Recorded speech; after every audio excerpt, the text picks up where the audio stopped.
Marcus Robbins. He has a title that doesn't necessarily lend itself to being the archivist of the shipyard, but he actually is. He is the Command Facilities Program Manager in Code 1100. And I guess if you didn't speak Navy, you wouldn't really know exactly what that meant. But he has worked over 35 years at the Norfolk Naval Shipyard, and he had a very modest biography, so I had to go to his blog. He graduated from Norview and then found himself in Public Works Shop 07 with an apprenticeship, being trained as a welder in the fall of 1977. Great preparation, I'm sure, for being an historian.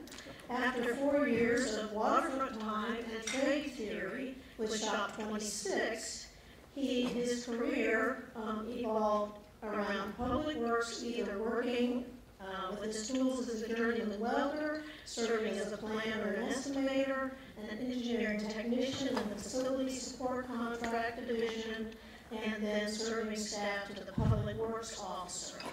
But needless to say, as he says in his blog, the recurring theme of his life work is the Norfolk Naval Shipyard facilities, something that he has obviously compiled a great deal of knowledge and a great deal of information about, and we are very pleased, upon recommendation of Corey Thornton of the Portsmouth Shipyard Museum curator, suggested Marcus Robbins, and we're very pleased to have you to come speak to us. Thank you.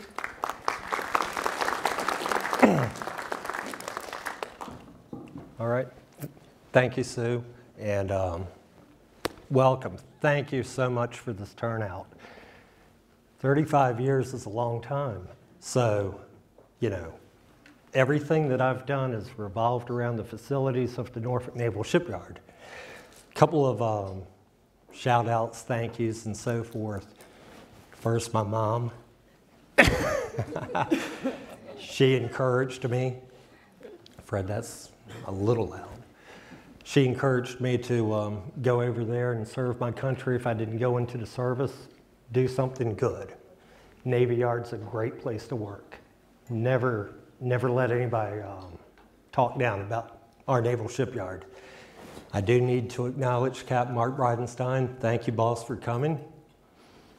Other distinguished friends, you know, that I've seen, that Mr. Forbes, Mr. Milner, that's gone on to the brighter side of retirement. Dave, I've still got your desk that I'm sitting at as the living artifact, and I see that you're sitting at a table with a living artifact, being Mr. Milner, the prior public affairs officer.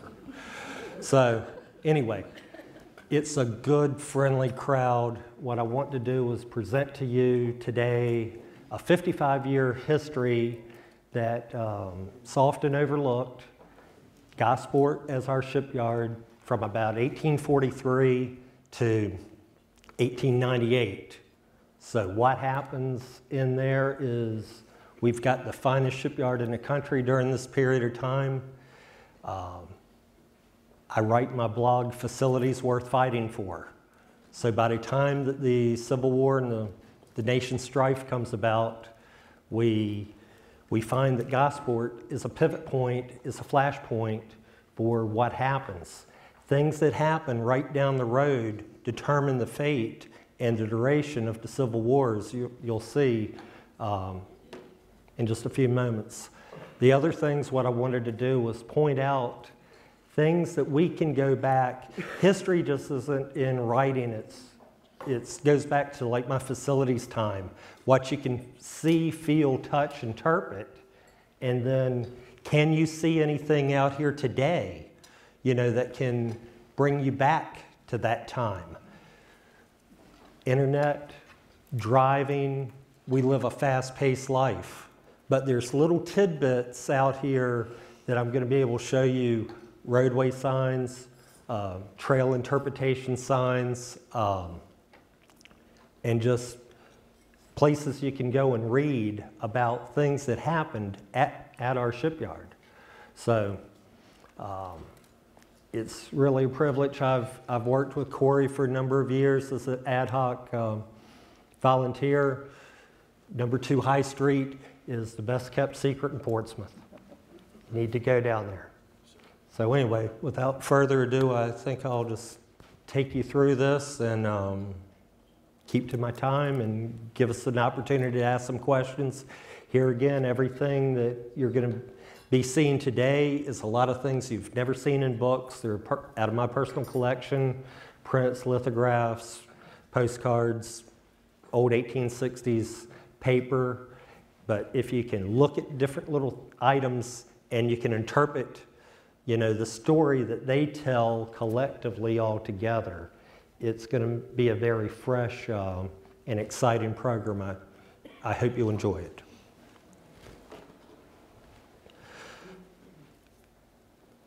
So, facilities worth fighting for. Gosport, the Gosport Yard, and the Charlestown Yard in Boston were the nation's finest. I'm going to say that we had the finest. Okay, so when we give tours at the Navy Yard, I let the people know that we had the first successful dry docking in North America. We beat them in docking the USS Delaware by 6 days of them docking the USS Constitution. And I like to rub that into my northern friends a little bit because we're the first. We've had a lot of firsts at the shipyard, but we were the most complete yard and we could do anything and we still can. So this is the picture that I have on my website. You know, I just really likened to this. The yard was majestic and large at that time. You know, we could dock anything. This is the north end looking at ship house A and B. And this is basically a look if you were over at the BAE shipyard in the dry dock looking back across the river at that point. This picture here, the main focus was the views of Norfolk and Portsmouth with Hospital Point. The Chamberlain Hotel and Old Point Comforts in the lower left, but down in the lower right, is a pane view of the interior of the shipyard. This is from an 1851 painting. So you can see definitely Trophy Park, 1851, the view of the ship house, the mast and shear, the stiff leg derrick crane. This is where we did all of our work. This is on the original 16 acres. Just a different view. This is Shipyard 1853. This was from a Boston newspaper, but there was a patriotism about the shipyards and the great naval activities of the day. So here again, one thing to point out is my friend, the 140 gun ship Pennsylvania, ship of the line. We wanted to build the biggest and the best and rival England. We built 140 guns. Philadelphia, it comes down in 1820. It's too expensive to sail. They turn it around. It stays until it sandbars around in the Elizabeth River till it's burned in 1861. So even budgetary constraints we had at that time. As sail turns to steam auxiliary for getting in and out of ports, the Merrimack is built up north in 1856. It's one of a class of 6 frigates, all named after rivers. And if I can hit them right, the Niagara, the Wabash, the Merrimack, the Minnesota, the Colorado, and the Roanoke. I got them. This is a Carta Vista print that I've got of Minnesota in 1870. So this gives you an idea what the 24 to 40 gun type ships look like. Upon a ship like this is what the Merrimack would have looked like when it was at Gosport in 1861. This is a view of the shipyard. So if I can get to the pointer, this is the north end. The launching slip is where our building 74 is today. Ship House A, Ship House B. This is the north end. This is Trophy Park. This is the wet slip, Old Building 28, and Dry Dock 1, for those of you that know the layout of dock. The last ship that we build before the hostilities is Uss Richmond. We launch it out of Ship House B. There's my friend of Pennsylvania in the background. It's sitting over basically where St. Helena is today. And Richmond ends up going down, fights at Battle of Mobile Bay, goes back, it gets overhauled at the Boston Yard, comes back to Norfolk and serves for about 20 years as a training and receiving ship. So Richmond has a lot of ties to us. This is Shipyard 1860, before the hostilities, with plan view of buildings in place and future buildings planned out. So a lot of things remain the same and a lot of things change. But we work and use a majority of the dark buildings that's on this map each and every day are still there serving the country over 150 years ago. Harbor looks like this, 1861. You can pick the city of your choice and look at the shoreline. There's been a lot of filling in. I tell people we couldn't build the shipyard today, because we're basically built on, a lot of landfill, and there's been a lot of change through the cities. And in fact, here just locally where the Intellos Pavilion sits at today, there's the creek right there. So, things change. A little closer draw up to the shipyard. You can see the layout, but basically Trophy Park area, the ship houses, the dry dock is to the extreme end, and then it's nothing but swamp. That's the Somali track, and it's not purchased until about 1900 with a great expansion, leading up to World War I. St. Helena's, that hook that's right here is the ammunition depot. Here again, this is where your Intellos is. This is approximately where Gate 10 is now. The view in the river, again, the massive ship houses, 6 stories tall. The stoneways were laid down in about 1820. So what's a ship house? It's nothing more than a big covered workshop.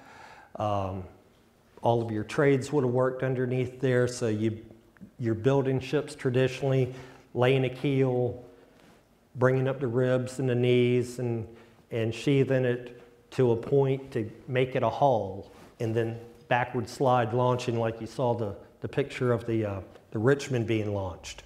So from that, it's kind of like protecting, and it's a weatherproof shop. Well, we were green before green was cool, is the way I tell people, because you can see everything modern as far as energy savings. Skylights, big open door, draft. It was the technology at the time. So we don't have electric lights, we don't have fans, we don't have a lot of equipment. But here again, the masting shear is what you would have carried your cannon on and off and loaded your stores onto the ships. The masting shear ends up being cut down during the Union evacuation and falling across the deck of the USS Germantown. And then we've got a bronze cannon over there in the shipyard that was never found after Germantown sank until it was found in 1990 or so, that would have been victim to that masting shear incident. Shipyard, 1861, just before the hostilities. You can see where a certain number of the vessels were berthed at. If you looked up close, the lines, the little dots in the river, that's mooring buoys. But this is about how the yard's laid out just before the 1861 burn. Papers and newspapers, print and so forth is very persuasive to either side, how things are going to go. So these are pictures from the northern papers of what Virginia looks like. There's the Merrimack. Here's the ships in the stream. Here's the Merrimack at Gosport again. But How the gain of the shipyard without a single shot being fired is what Commander Macaulay's decision-making plays into the whole part of the Civil War. Merrimack's burned. There's no photographs of this, so it's all up to artist interpretation. This is one of my favorite leaves here. This shows a view of from the interior of the burn on the top pane, and then on the exterior, my friend the Pennsylvania again, but more importantly, the Pawnee has come down with soldiers, and it's towing out the USS Cumberland. The Cumberland will play part in the Battle of Hampton Roads within the half year. It's interior view of the burn. And the little building that's right here is Building 3. That's our Tar House Museum that still remains. This larger building here is Building 9, a data processing type building, but in its prior life it was a blacksmith shop. I have a letter in my possession that was dated 28 April, and within that he details that the Navy Yard was completely ruined, the ships and their houses completely destroyed, their magnificent quantity of guns, pistols, cutlass, powder, shells, and etc. put to where it could never be of any use. It was a good streak of luck for the government, as it would have been all seized by the very next day by the secession army if we had not used it up so completely. The very guns that we spiked and the ammunition we spoiled would have been directed against Fort Monroe. So, the dry dock. This is the facility that both sides wanted. Nation's first dry dock besides dock in Delaware. We raise the burnt hulk of Merrimack, drag it into the dock, pump the dock down, and go about the conversion process. Here's where we dock Delaware. This is what the dry dock looks like at about 1930. Engineering marvel. It has not had any substantial work since it was built, even to the point of not even having to repoint up the stones. John Luke Porter. So here's our hometown person here.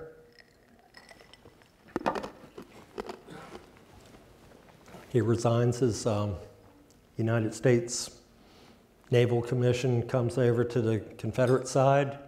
It's a painting. Thank you, Corey. This is upstairs in a museum.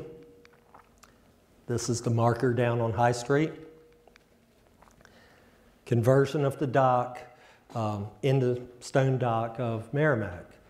Again, no pictures taken. It's only artist interpretation. In fact, I was reading somewhere that the person that attributed to this sketch is 9 years old or so by the time that, this event's actually happening. So trust what you will with what you see in books.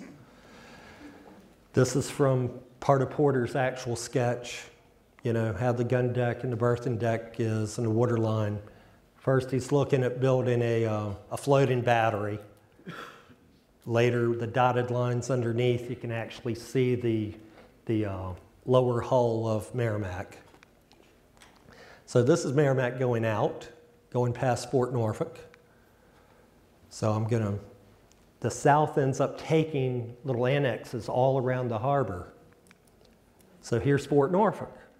Fort Norfolk, from the points that you see were from the Revolutionary period of time in its War of 1812, going to repulse a land type invasion. The rounded earthen battery on the top had cannon on it that could point anywhere else in the harbor, and it made it up with its sister fort, Fort Nelson, across that's on Hospital Point. The large building that's in the center, right here, is the 1856 Naval Magazine. So the shipyard, Fort Norfolk is an annex of the shipyard, and that's the Naval Magazine, and it's quite the item to go into, and it has a 4-foot wide bronze door on it for being spark proof. It's very awe-inspiring. Craney Island, Sewell's Point. Craney Island was actually an island. I ended up learning that doing this research. Sewell's Point over near the carrier piers, this was what their fort looked like. I had to throw in where the dollars were, so this was Virginia script, less than 2 weeks after Civil War. By the date, May 1, 1861, this is a Portsmouth script of a 25 cent that's dated in 1862. So we're going to roll on through the Battle of Hampton Roads.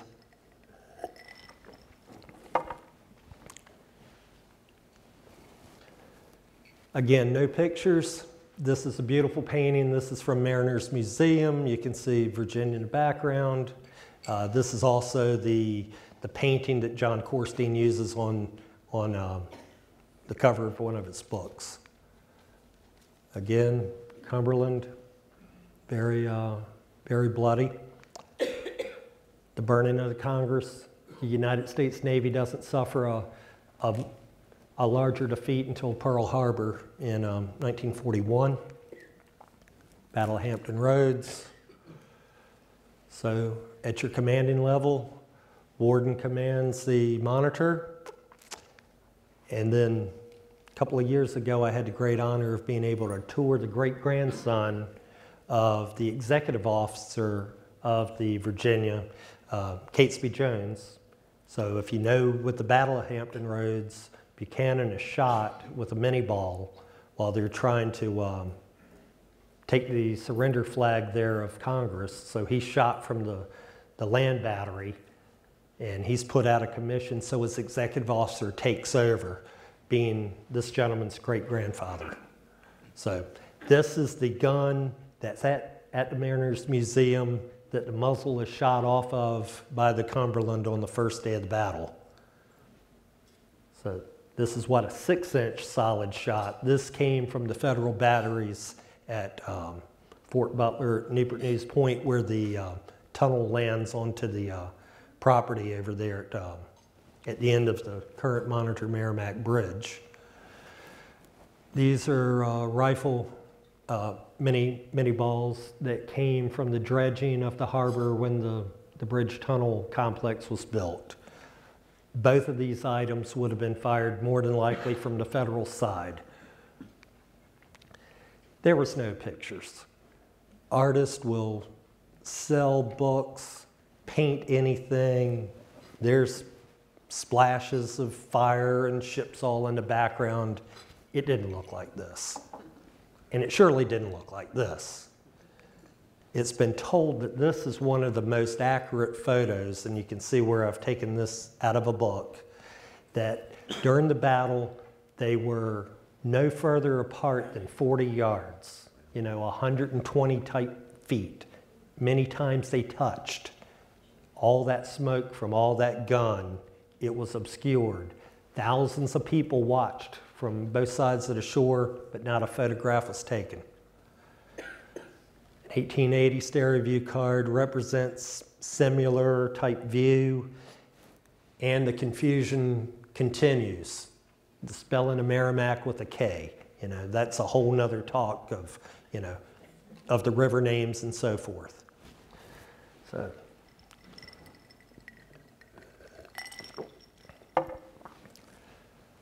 Local remembrances and memorials. The Hampton and Newport News side, Hampton's burned. Newport News is occupied by Fort Butler. Portsmouth is occupied by a number of years. So here's our Confederate monuments to those cities. Mr. Burgess and I talked for the first time yesterday. Thank you. So I took this picture yesterday going home at Trinity Church because Trinity Church plays a big role in the Battle of Hampton Roads as far as the support of the Virginia. The men that built Virginia were God-fearing men, and they felt like they were on their right side.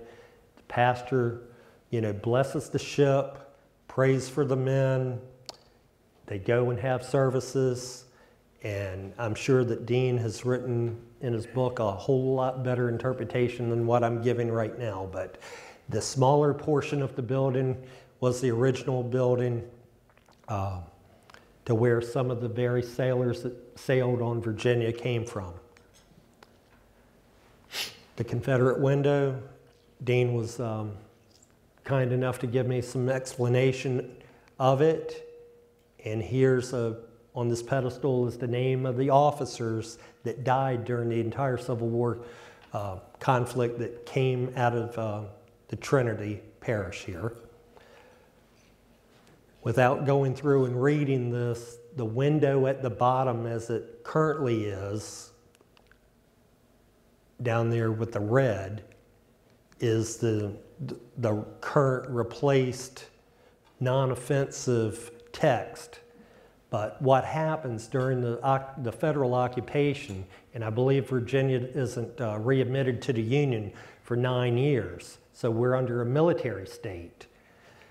So the first window, when it was dedicated, said, who died during the Civil War between the years 1861, 1865 in defense of their native state, Virginia, against the invasion of the U.S. forces. It went all the way to the Secretary of the Navy. It came down from the Secretary of the Navy. If you do not remove this, we're going to shut the Navy Yard down.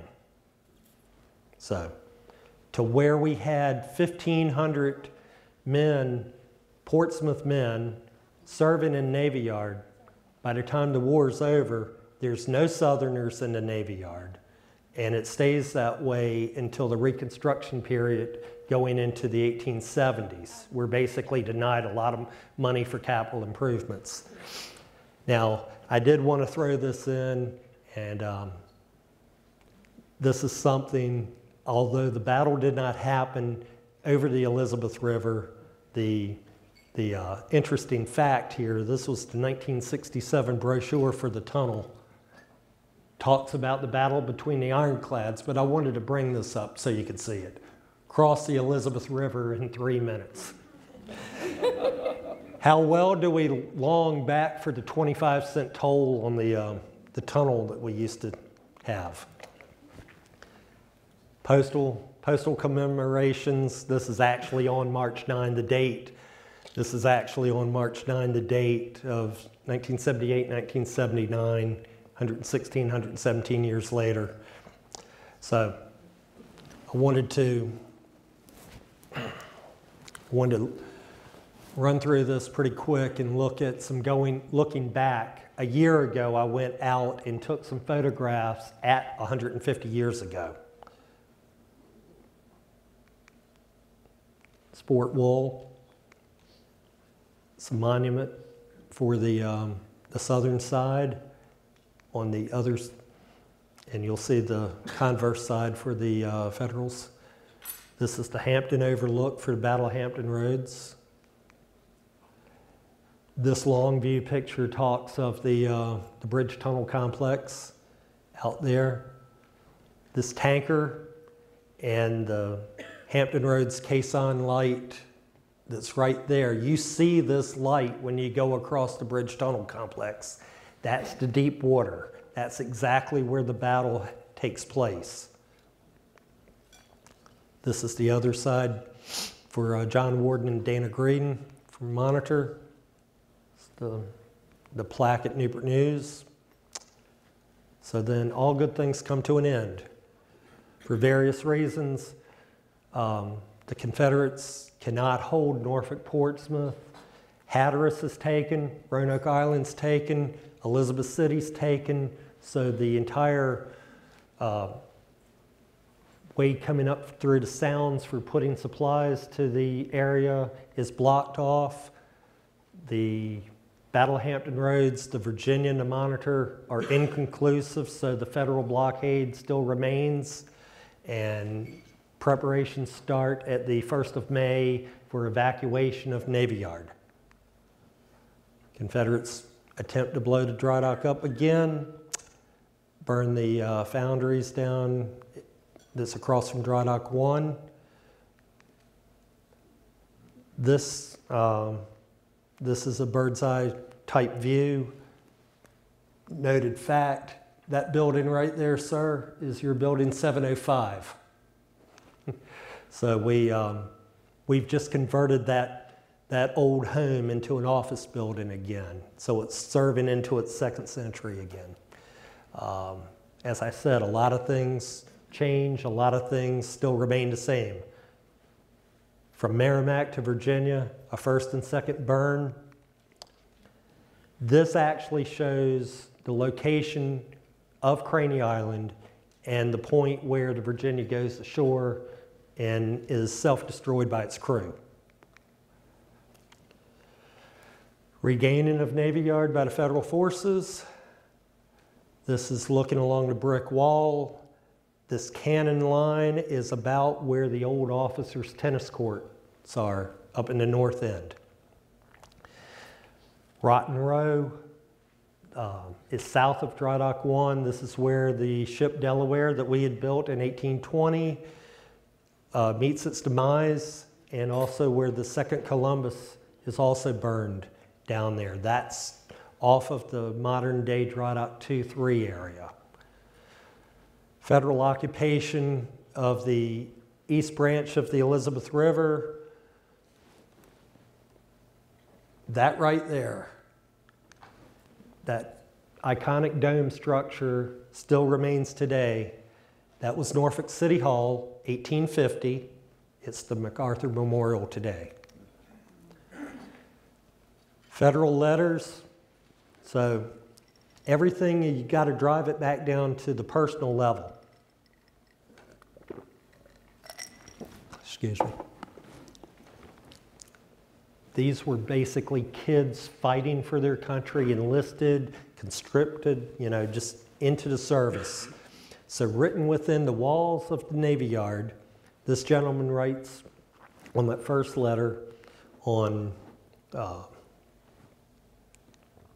May 15, within that text, it says, "There is still some fire here yet." And he talks about the massive destruction of the shipyard.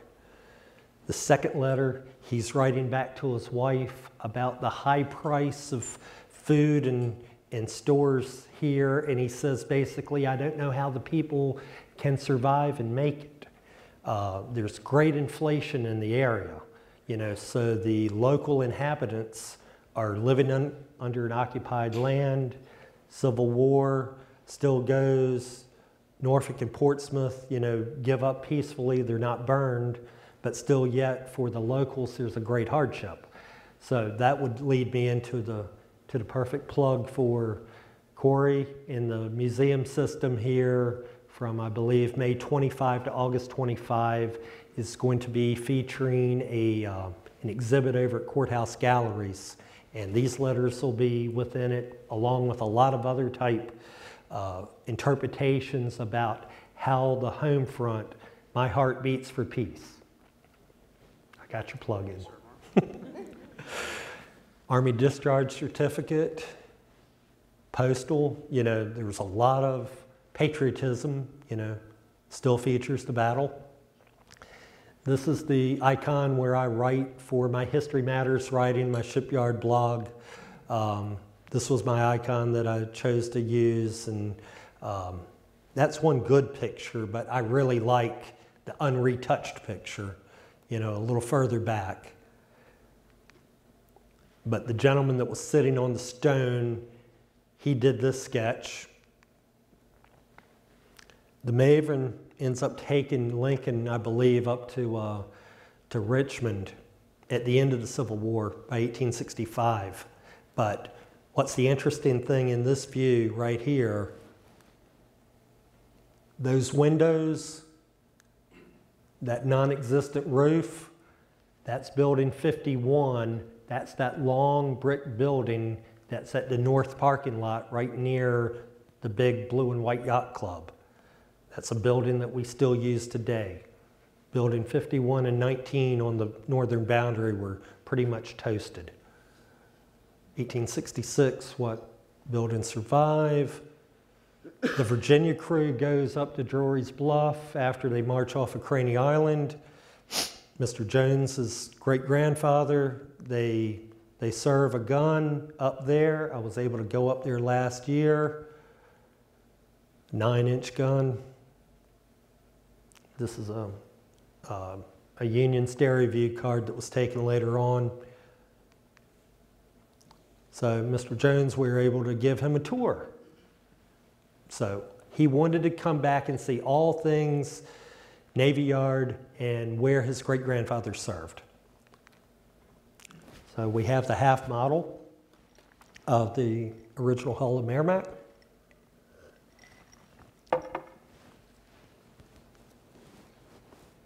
Virginia. Hey, who's that? This is a cane from the Virginia. This is a cup turn from the Virginia. It's a 7-inch iron plate from Virginia. Took him across the river to see Gordon Cahoon at Hampton Roads Naval Museum. This is the iron plate that St. Paul's Church in Norfolk donated to the Navy about 1900. So I got told a few stories. In the background, you can see a piece of plate that was recovered on the monitor recovery. And sir, everything here has been cleared. So we were able to tour him at the shipyard. He wanted to go back and see the dry dock. This meant more to this man right here than you'd ever know. There's the gun I made reference to off the Germantown.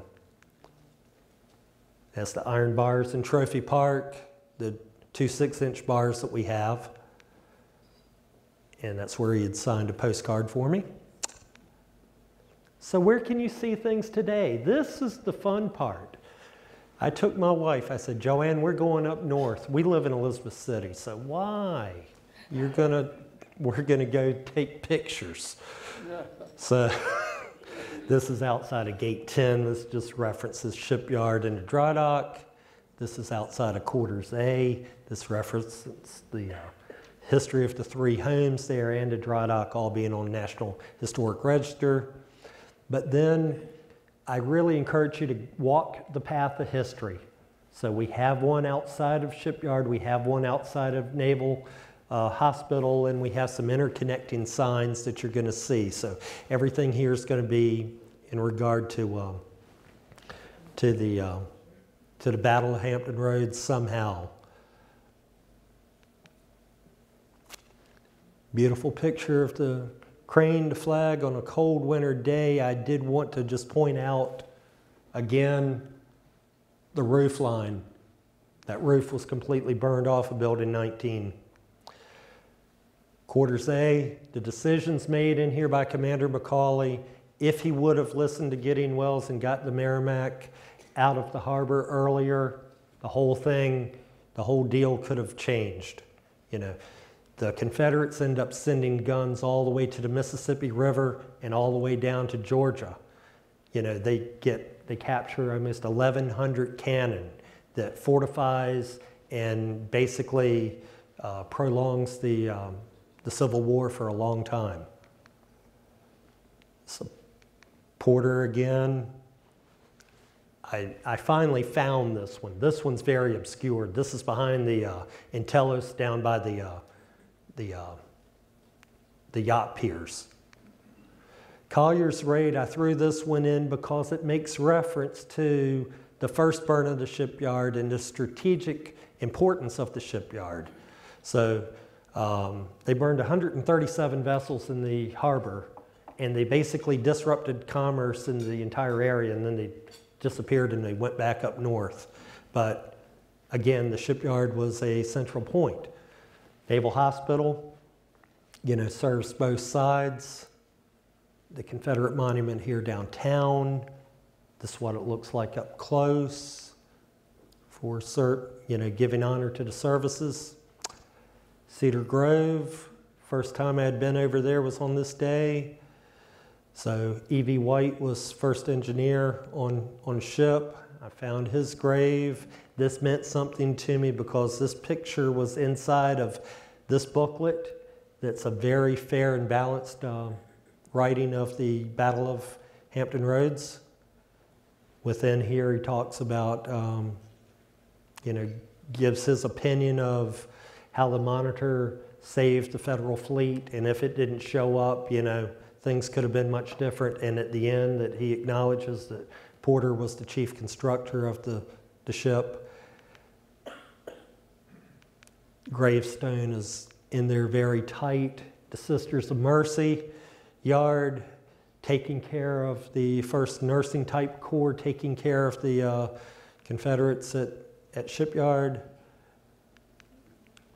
It's a stone from Dry Dock 1 commemorating the men that worked on the Virginia at Cedar Grove. This is at the Craney Island High Street Bridge.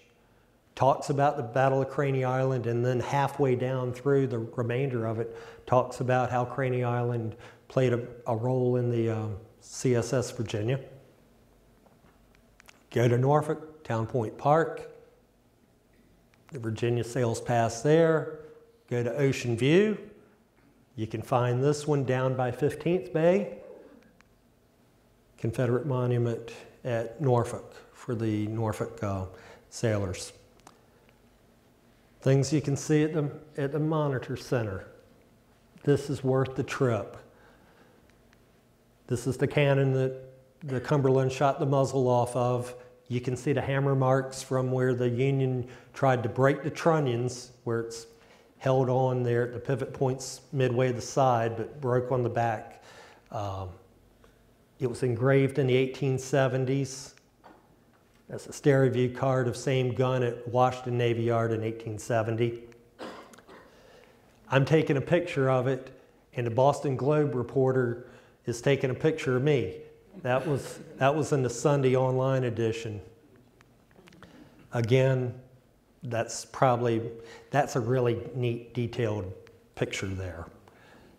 The Virginia wheel, canes and such. This details where the canes came from or who they were donated to. It's a piece of the Virginia flag, souvenir horseshoe, a relic, and a little piece of Virginia heart, fragments made of things. That tells the story. That's a piece of iron bar that Virginia encountered the Monitor's cannonball at. That's one of 4 of Porter's drawings that's on display up there. Mr. Jones again. Jones with Anna Hollowell from that's over the history portion, but why I like that picture, his great-grandfather is in the view and the pane behind him. He was the executive officer, so he was also the ordnance type officer, so there's a full-size display of Virginia up there, and that gun says Catesby Jones on it. They're standing there also with David Croup. David is the lead curator at Mariners that's taking things like this, and that's the lantern, conserving the fork.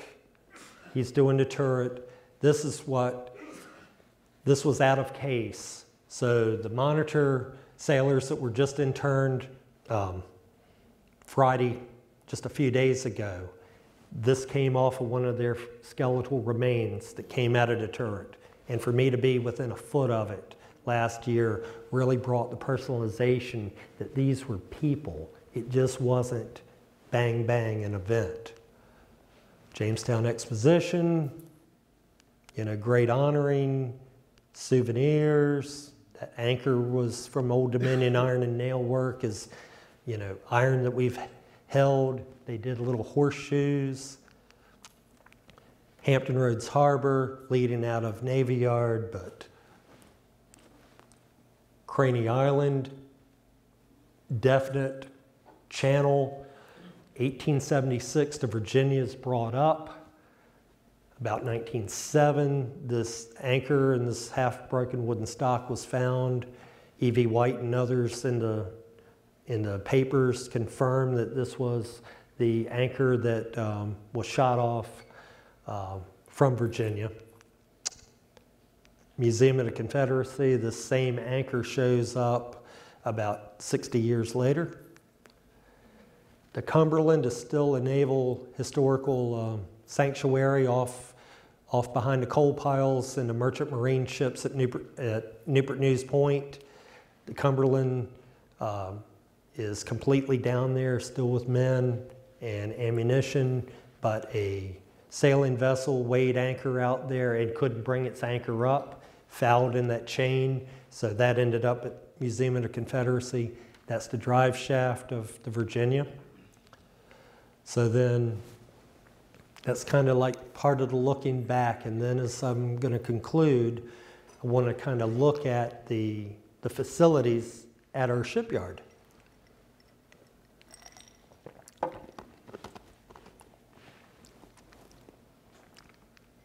The stereo view card, you saw the produced one, you know, that has 2 panes and you look at it through an optic type viewer. These are larger. This is privately taken camera.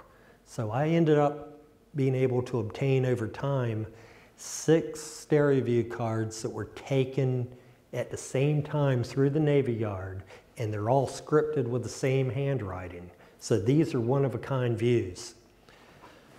We build the Galena from scratch from 1874. We don't launch it till 1875. We don't finish it till 1879. Basically, that's our only substantive work until we start building the Raleigh into Texas in the mid-1880s. This is the last wooden ship that we build here. This is Trophy Park, about 1874, looking west down towards the center. You don't see the gazebo. That's not built until 1900. This is Trophy Park looking from Building 9 back to the center of the park. You see the flagpole, and the flagpole is here in this view, but it's off to the side. You can see the walkway right here. The flagpole here, from this view and this view, if you look really closely, there's a 6-step bandstand, and the gazebo platform and the roof all comes with the pole going up through the center, which is different than the gazebo that's built in 1900. This is struck by lightning in 1880, and the pole that we ended up taking down in 2005 was its replacement. This is probably, until I'm disproved by National Archives, the earliest pictures that we've ever found of Quarters A. This is the eastern front. This shows the open porches, and the porch on the southern facing side hasn't been built until about 1900. Later, all of these porches are filled in, and this is the modern kitchen today. A little further back from Trophy Park, those sidewalks are still in place today. This is Gate 3, or what we know as Gate 3. This piece was taken out sometime in the early teens. That's building 19. That's building 51. That's a bunch of Marines at the gate. Same gate view. Old building 28 was one of our oldest buildings.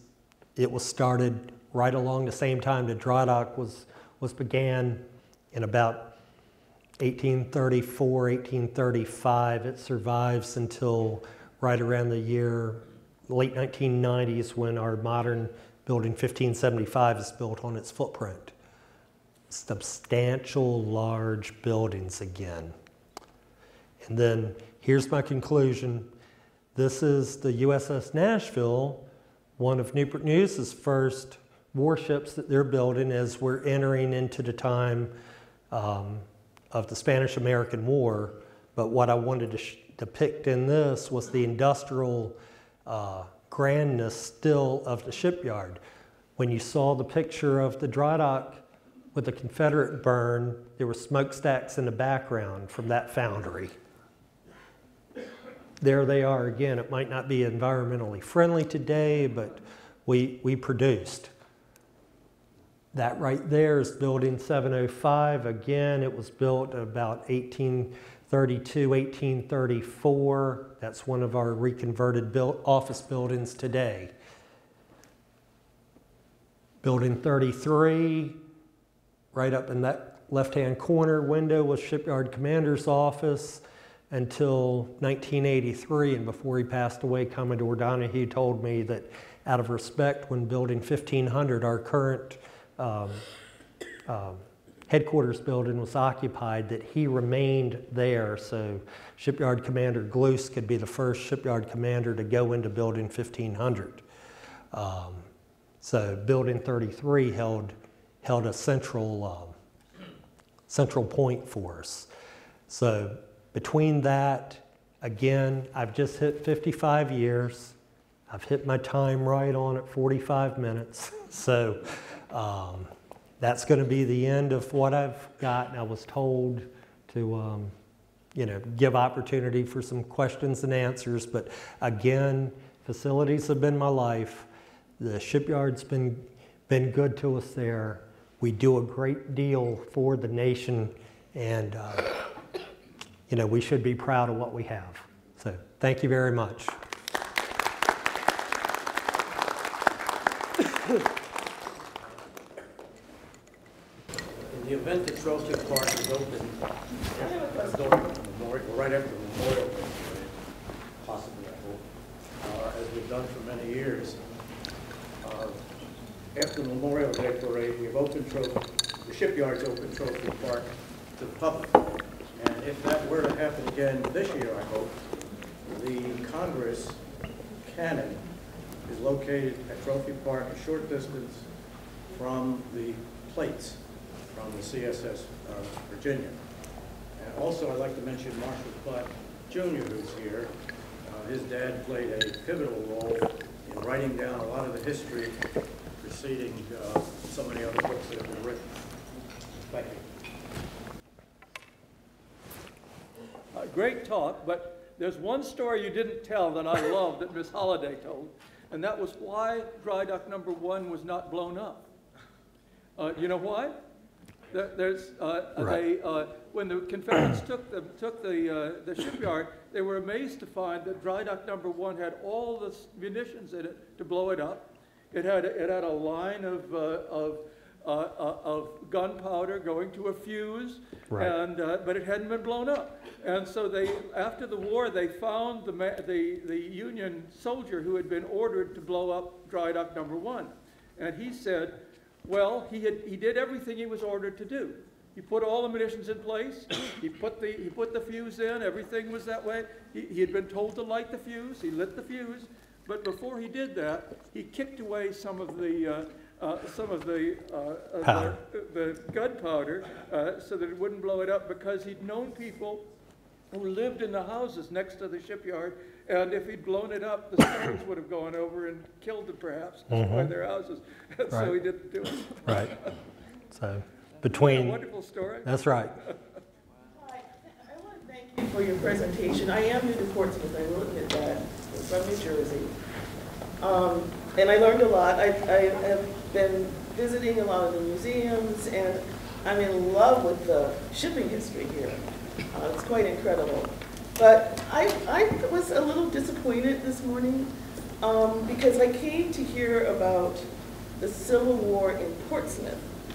And my sense was that this was more of a presentation about the Confederate Army in the Civil War battle.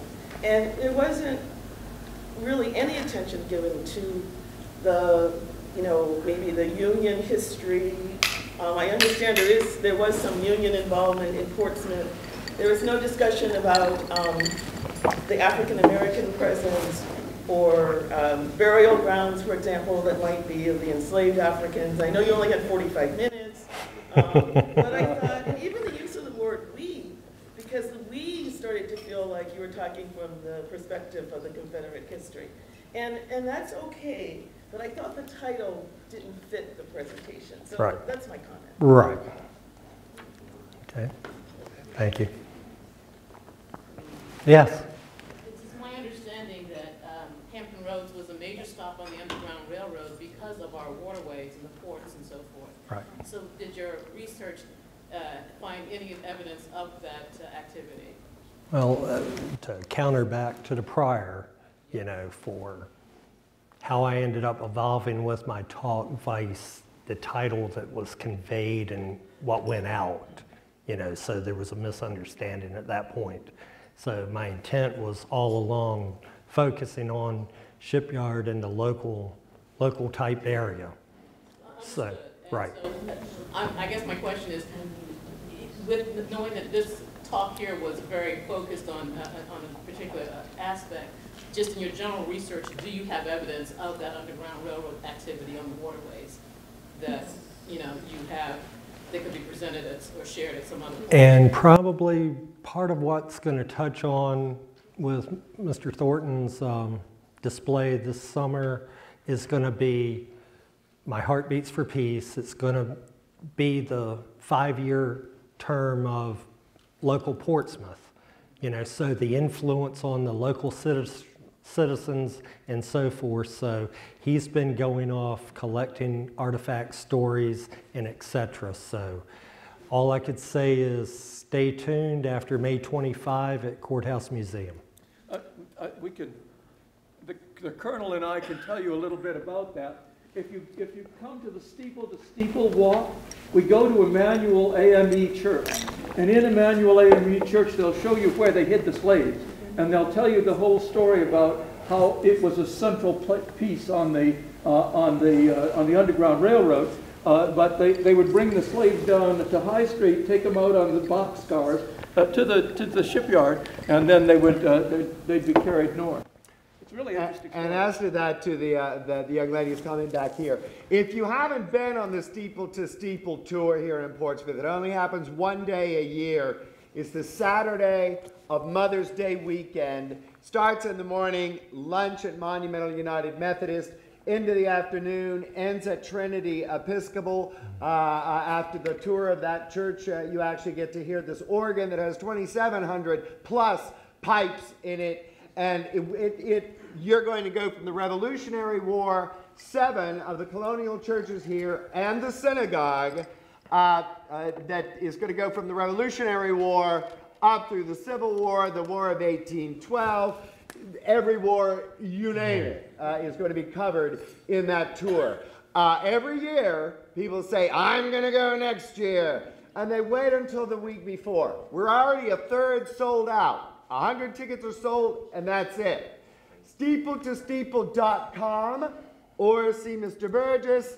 If you want to go on that tour, and I highly advise you to do, get your ticket now, because Mother's Day is right around the corner. And that beautiful Virginia weeping for her fallen sons, that window, that huge, beautiful window in Trinity Church is just phenomenal. It's just come back from being completely refurbished. And that's going to be fabulous. And doesn't St. John's have the baptismal? That's dowel from the Virginia?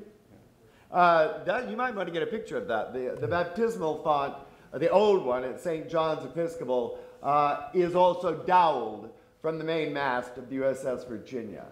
Things like that you can't see anywhere except right here in Portsmouth, and we have the most valuable history in Hampton Roads for this country of anywhere in Hampton Roads. Oh, I'm sorry. Taking her question. Yeah. Back to the presentation, if that's okay. Sure. The buildings that you showed us, where the halls were constructed, that had the skylights. Yes. There was a roof structure, a cap, over the top of those buildings. Any idea what that cap was constructed of and what that looked like? More than likely, I mean, everything there was wood.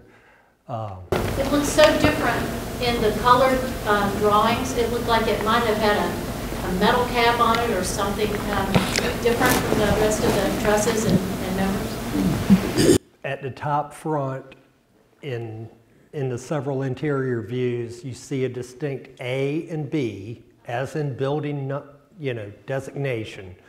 And it was just like a final architectural finish as far as what I can answer your question. Here again, our ship houses, there's no known photographs. The ship houses in Philadelphia, Boston, Brooklyn, Portsmouth, all up north, survive until after 1900, you know, so there's photographs of them. And many famous vessels are still built up there. Even the Maine was built underneath the one at Brooklyn. But there's no known pictures of what we have, but it was just pencil line sketches of what that person saw and interpreted at that time. Yes? Back to the Underground Railroad, I do know the Dismal Swamp was part of that. And I think our newspaper, Virginia Pilot, did a whole, anybody remember that? There was a whole section of that, which was Yeah, the Hobbs House on Midland North Yeah, Street, and we that went through the basement was whole on the thing, Underground Railroad. Which was really great, a lot of history. And one more question. You said railroad you give station as tours. well. How do you arrange a tour of the shipyard? It's for our new employees and Okay. within the gate. Okay. I've been over there before with the group that we work with. Thank you, boss. And this could probably go on for a I long got one more. But I did, for those of you who are new to the Second Tuesday Forum, we have had Dr. Cassandra Newby-Alexander has come and spoken several years ago about the Underground Railroad, and I forget the professor's name right this minute from Old Dominion, and he spoke on the Dismal Swamp. So we have been trying to cover all those various aspects. And again, you know, we can revisit some of those topics, but we certainly appreciate Mark coming and filling us in and allowing us to see a lot of photos that we would never otherwise see. So thank you so much and look forward to seeing you all in October 2013.